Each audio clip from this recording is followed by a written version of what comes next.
Hi అందరికీ, welcome back to Bujjamma ఇంటి వంట. ఈరోజు వీడియోలో కద్దుర్లు చేపల పులుసు అండి. ఈ చేపల్ని కద్దుర్లు అంటారు మా వైజాగ్ సైడు. మరి మీ సైడ్ ఏమంటారో ఖచ్చితంగా కామెంట్లో తెలియచేయండి. మరి కద్దురు చేపల్ని మంచిగా నీట్గా కట్ చేసేసుకొని కడిగేసి శుభ్రం చేసుకొని ఉప్పు కారం పట్టించి పక్కన పెట్టుకోవాలి. ఇలా మంచిగా ఉప్పు కారము చేపలన్నిటికీ బాగా ముక్కలన్నిటికీ పట్టే విధంగా కలుపుకోవాలి. ఇలా నీట్గా కలుపుకొని పక్కన పెట్టుకుంటే ఏమవుతుందంటే మంచిగా ఉప్పు కారం పట్టేస్తాయి. నెక్స్ట్ ఈ వీడియోలో స్పెషల్ చూపిస్తున్నాను ఏంటంటే ఉల్లికాడలండి. చేపల పులుసులో ఉల్లికాడలు వేస్తే చాలా బాగుంటుంది. మీరు ట్రై చేయండి ఖచ్చితంగా. ఇప్పుడు ఖచ్చితంగా మార్కెట్లో దొరుకుతాయి. సో ఆనియన్స్తో పాటు ఇవి కూడా నీట్గా చిన్న చిన్న ముక్కలుగా కట్ చేసుకొని పెట్టుకోవాలి. ఇలాగా మనం నీట్గా రెడీ చేసుకొని కట్ చేసుకొని ఆనియన్స్ ఆయిల్ పెట్టుకొని ఆనియన్స్ పచ్చిమిర్చి బాగా ఫ్రై చేసుకొని వాటితో పాటే ఈ ఉల్లికాడలను కూడా వేసేయాలి. ఇలా ఉల్లికాడలు వేస్తే చేపల పులుసుకి చాలా అమ్మే టేస్ట్ వస్తుందండి. సో ఖచ్చితంగా ట్రై చేస్తారు కదా.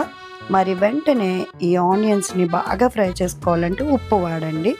సాల్ట్ కూడా వేసుకోవచ్చు, బట్ చేపల పులుసుకి ఉప్పు నేను వాడతాను, ఎందుకంటే టేస్ట్ చాలా బాగుంటుంది. కొంచెం పసుపు వేసుకొని బాగా ఫ్రై చేసుకోవాలి ఆయిల్లో. మరి మంచిగా గోల్డెన్ కలర్లో ఆనియన్స్ ఫ్రై అయిపోయిన తర్వాత టమాటోస్ వేసేసుకొని ఒకసారి కలిపేసుకోవాలి. మ్యాక్సిమము టమాటా మగ్గే వరకు వెయిట్ చేయక్కర్లేదండి, ఎందుకంటే ఈ కదుర్ల పులుసుకి ఇలా టమాటా వేయగానే కారం కూడా వేసేసుకోవాలి. ఒక 2 స్పూన్స్ కారం వేసుకొని మూత పెట్టుకొని మగ్గించుకోవాలి. ఇప్పుడు కారం టమాటోలతో పాటు మంచిగా ఉడికిపోయి పచ్చివాసన లేకుండా ఒక పేస్ట్ లాగా మనకి తయారైపోతుంది. సో ఇలా తయారైన తర్వాత మంచిగా కలిపేసుకొని మనం ముందుగా రెడీ చేసి పెట్టుకున్న ఉప్పు కారం పట్టించుకొని పెట్టుకున్న చేపల్ని కూడా ముక్కలుగా వేసేసుకోవాలి. వేసి కలపకుండా మ్యాక్సిమం అలానే వేసేసి కొంచెం అవి డిస్టర్బ్ కాకుండా నెమ్మదిగా తిప్పుకుంటూ మనం వీటిని మంచిగా కారము ఈ పేస్ట్ అంతా కూడా పడే విధంగా చూసుకోవాలి. అలాగే కొంచెం చింతపండు వాటర్ కొంచెం మనం వేసుకుంటే మరి ఈ పులుసుకి చాలా టేస్ట్గా ఉంటుంది. ఎక్కువగా కాకుండా చాలా కొంచెం అండి, ఒక నిమ్మకాయ సైజ్ అంత చింతపండుని మనం నానబెట్టుకొని రసం తీసుకొని ఆ వాటర్ని చేపల్లో వేసేసుకోవాలి.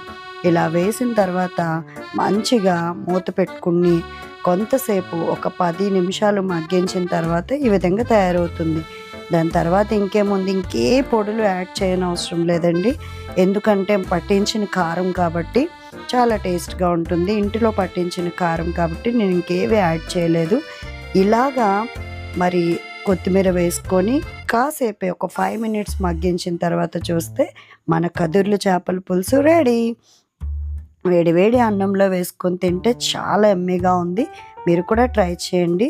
మరి నా ఛానల్ని మీరు ఫస్ట్ టైం చూస్తే సబ్స్క్రైబ్ చేసుకోవడం మర్చిపోవద్దు. Thank you.